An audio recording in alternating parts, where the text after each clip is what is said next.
We're here to demonstrate and recreate the Battle of Big Bethel, also known as the Battle of Bethel Church, or Great Bethel, a battle that took place in June of 1861 in Virginia.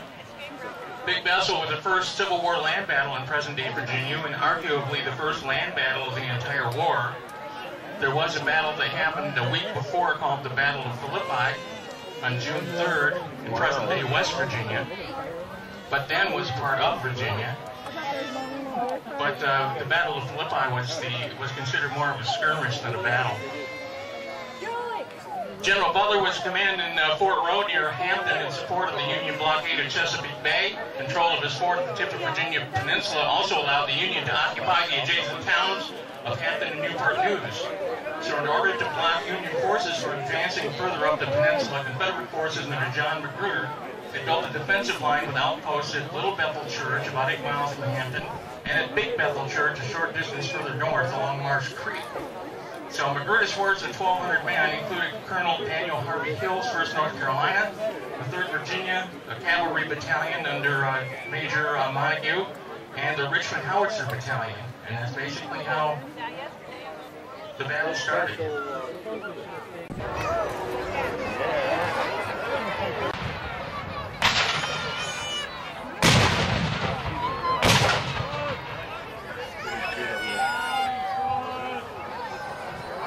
Artillery opening up the battle here. It looks like both armies have discovered each other's position. Yes, feel free. This is an outdoor event. If you see something that you like, feel free to applaud. Feel free to cheer.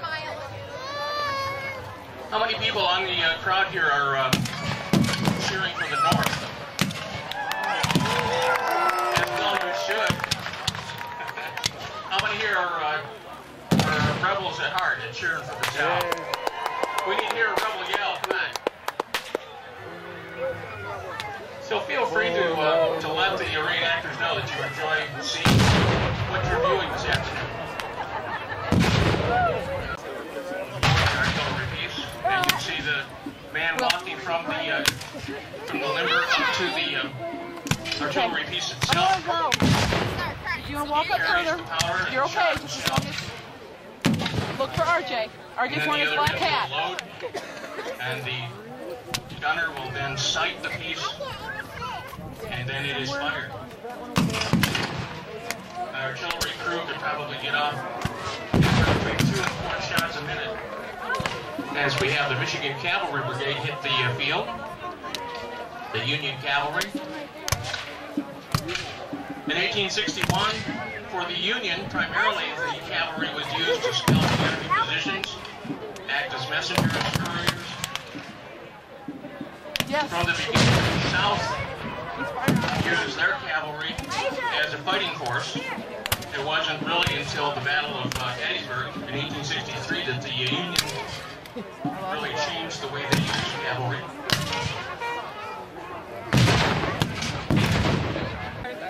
The uniforms for the Union, again, kind of a hodgepodge. Primarily the dark blue, but you will see some variations. You'll also see the red uniforms of the Zouaves, which was a very popular uniform in the 1860s, not just for the North, but for the South as well, patterned after the French Zouave uniform. And you'll also see on the left of the Union line, the soldiers in white pants with the white belts, typically designating Marines.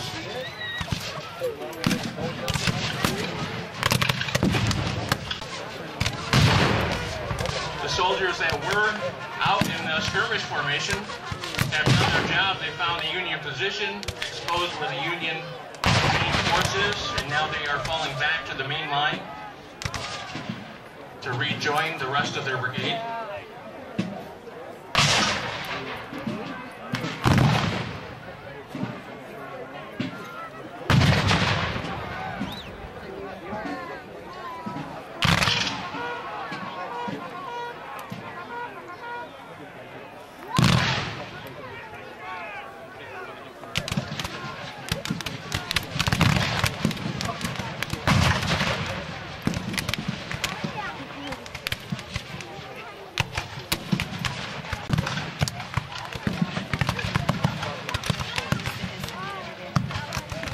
you hear the pop of the rifles. The rifles that are being used in the Civil War, typically 57, 58 caliber. There are 9 distinctive steps to load and fire these weapons that the soldiers trained on all the time. On the right hip of the soldier carried a cartridge pouch filled with 40 rounds of ammunition. A lot of times before going into a battle, they'd also fill their pockets or fill their haversacks with extra rounds. In order to load and fire, they would have to load the weapon at the muzzle of the gun. That's why they call them muzzle loaders. The cartridge is a pre-measured amount of black powder in a paper tube along with the bullet itself. Part of the medical exam, in order to be a soldier, you had to have at least 4 teeth. That was in order to put the cartridge in your mouth and tear the paper, exposing the powder. You would pour the powder down the barrel, put the bullet in the muzzle of the barrel, pull out the ramrod, ram everything down in the firing chamber, and then you would use a explosive cap to put it on the cone, which is just above the firing chamber. And then you're ready to fire your weapon. We have coming up on the Confederate left, unmounted cavalry. Cavalry is a fighting force. The cavalry would fight in teams of 4. When you were going to be fighting on foot, the 4th man would hold the other 3-man horses, and the 3 would go off and fight on foot, unmounted. That's what we're seeing right now. And then if they had to make a hasty retreat, they would run back to where the 4th man was holding those 3 horses, and they then could continue on their way on horseback.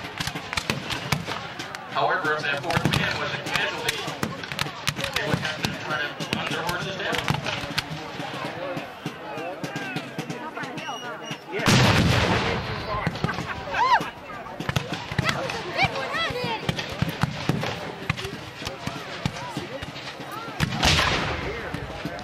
As you look at the uniforms, you'll notice some of the stripes for the NCOs, some of the decorations on the pants and shoulders.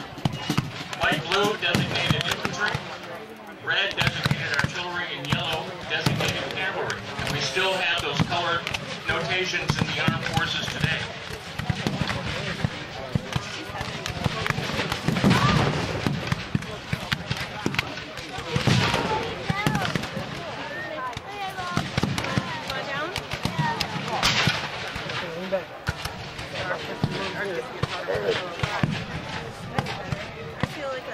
If you're wondering why the bugles are blowing so much, it's because the bugler is right next to the commander, Colonel David Shackelford.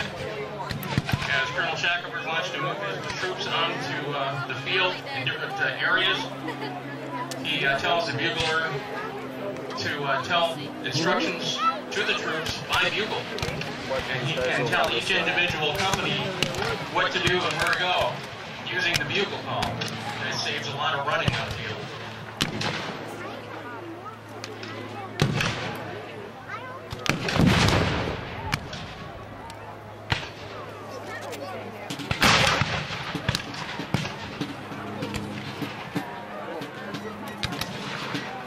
It looks like on the Union left, the Union has pushed the Confederates back into their earthworks.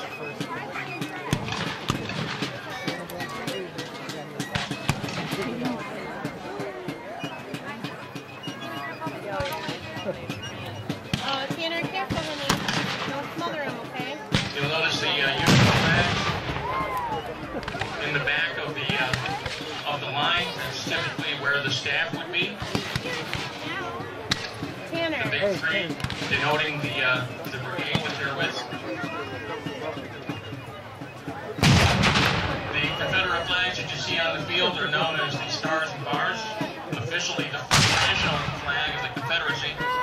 The ladies of the town would get together and sew together the shirts and the pants that they would be wearing. A lot of times they would take the hats that they would wear every day at home.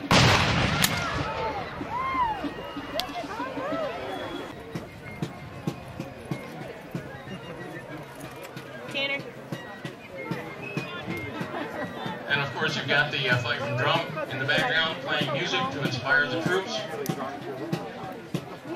I'm practicing one. Alright, here.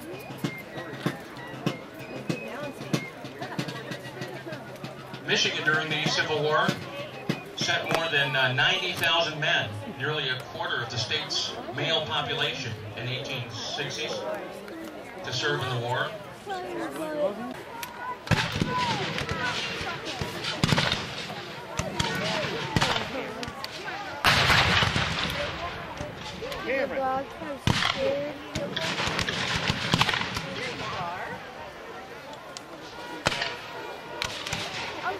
One of the two that are laying down is wounded, another one's second.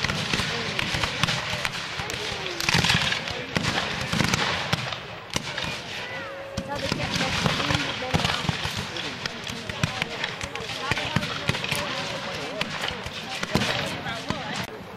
I had to put it always on your mom around the corner.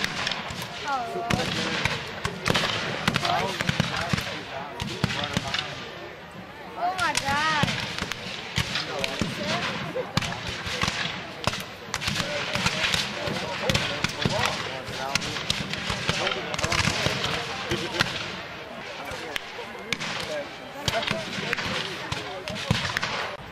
Take in the sights and sounds and the smell of battle. Next time you're reading a history book, it'll come out on the page for you.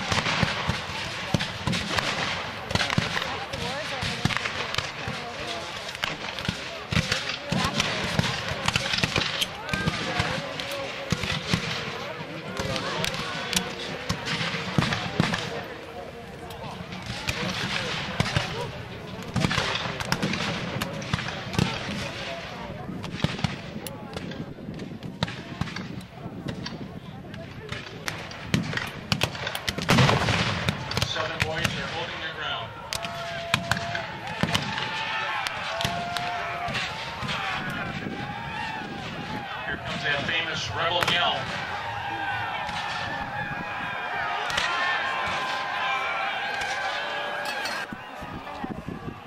This is what happened at the Battle of Bethel Church.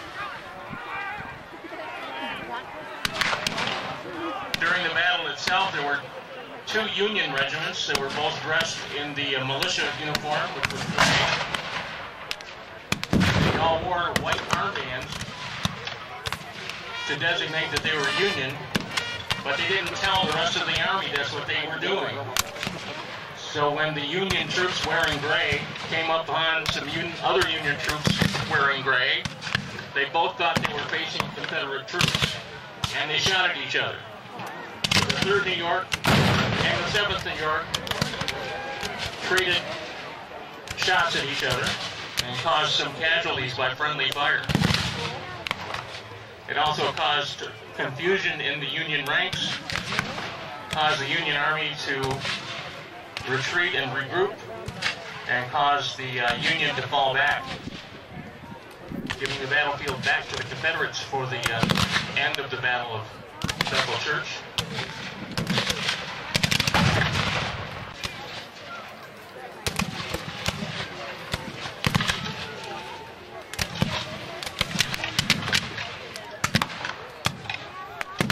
This is very typical of the way that battles were fought in the early part of the war. Men standing in two ranks, shoulder to shoulder, elbow to elbow, firing probably not this close, but close enough at each other.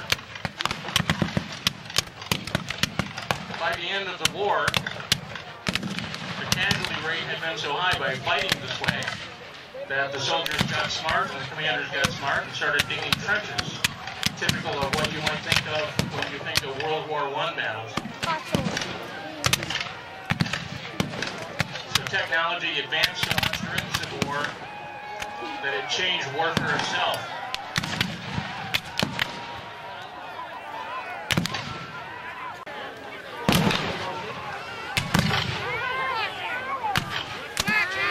These tactics were developed during the time of Napoleon, called Napoleonic tactics.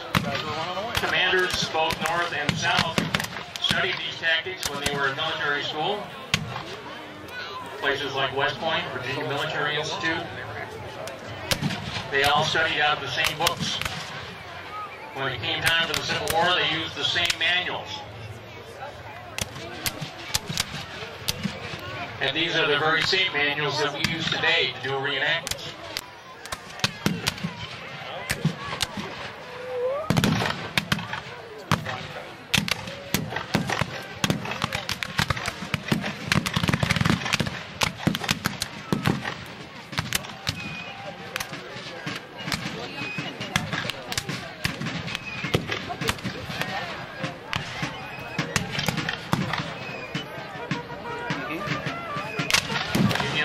Continuing to try to reform.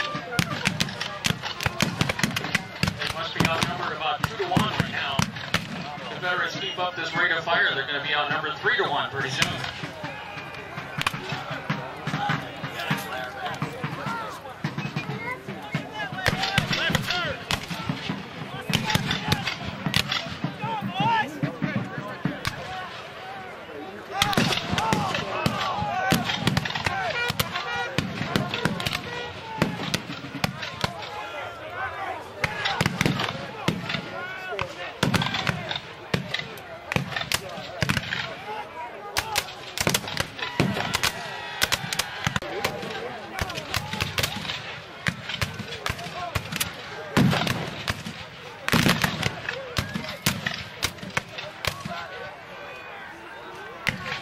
Looks like we have a couple of soldiers helping an officer that obviously was wounded, dragging him back to the safety of the line.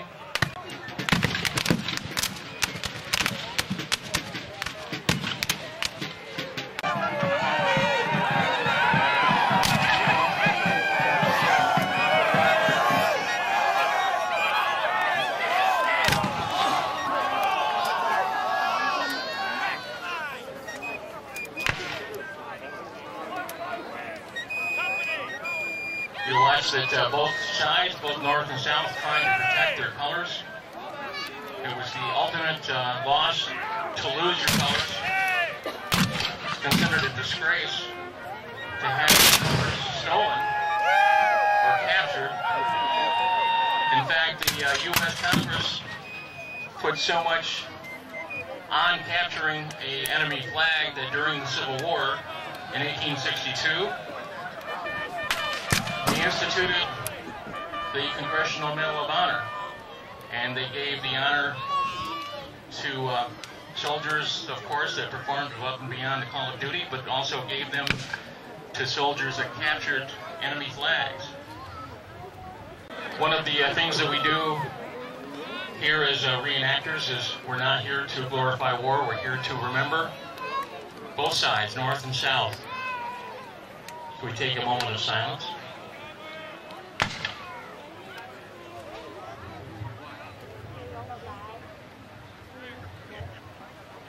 As the troops are forming, I'd like to take notice of the units that are here this weekend. On the Union side, under the command of Colonel David Shackelford, 1st Michigan Infantry, 3rd Michigan Company F, the 5th Michigan Company K, 7th Michigan Company B, the 14th Michigan Company B, the 15th Michigan, 16th Michigan, 114th Pennsylvania, 17th Michigan, Company E, 18th Michigan Company A, 2nd Maryland, 21st Ohio Volunteer Infantry, Company E, 23rd Illinois, 24th Michigan, 30th Indiana, Company F, 64th Illinois, Company G, 102nd U.S. Colored Troops, Company B. Of course, the Colored Guard staff, the Bernard Grays Militia, 17th Michigan, 49th New York, Michigan Cavalry Brigade in Union Blue this day. On the artillery, the 1st Wisconsin Light Artillery, 2nd Michigan Hudson's Artillery, 3rd Battery, 1st Michigan Light Artillery, 5th Ohio Independent Battery, 21st Indiana Battery B, Battery D, 1st Michigan Artillery, and Robinson's Battery. That's a listing of the units that we have participating on the Union side.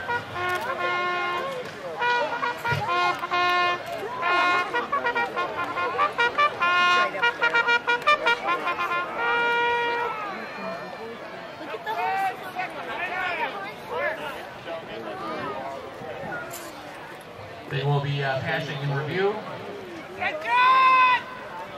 As the Union goes by, we'll go through the list of the Confederate units that are here this weekend. As Confederates have, as they always do, a special surprise for the spectators here. If you haven't seen this before, it is certainly something you don't want to miss, especially if you're in the front row.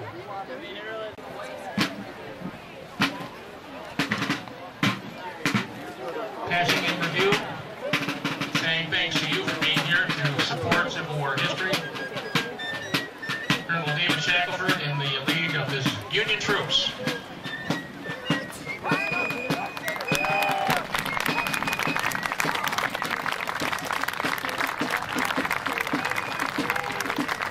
As they salute you. Wonderful job today, gentlemen.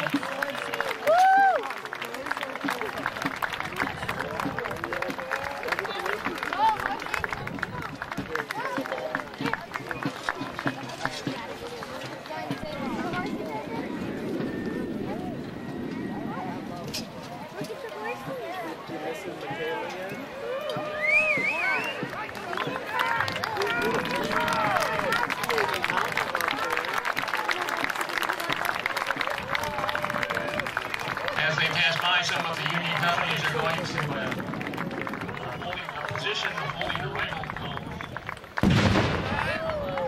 present arms. That is to salute you. After the cavalry is down, they are giving their salute to you and thank you for being here this evening. Colonel Nick Madich in command of the Confederate boys. Now they're going to give you a different kind of salute.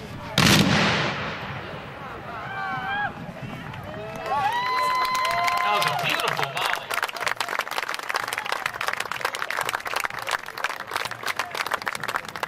Colonel Nick moving out in front of the troops facing the east side of the battlefield. His second in command moving out in front of the troops facing the west. And they will be giving each side of the battlefield an idea of what it would be like to be on the receiving end of a bayonet charge. Yes, indeed, that's what they have fixed at the end of their musket. People in the front row haven't started leaving yet.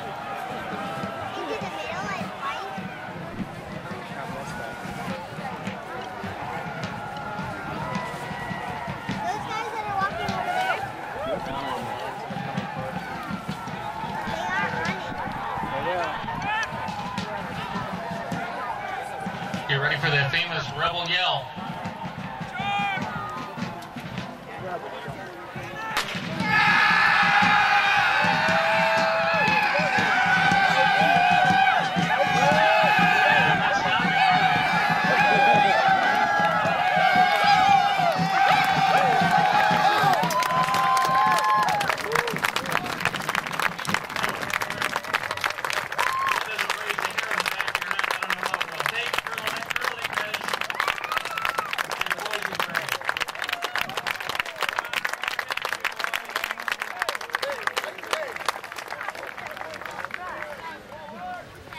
Again, we'd like to thank you for supporting the Jackson Civil War Muster. There's still plenty to see and do throughout the day. We encourage you to go beyond the tree line of the west side of the battlefield. Back there is both of the military camps, both Union and Confederate. There are also civilian camps.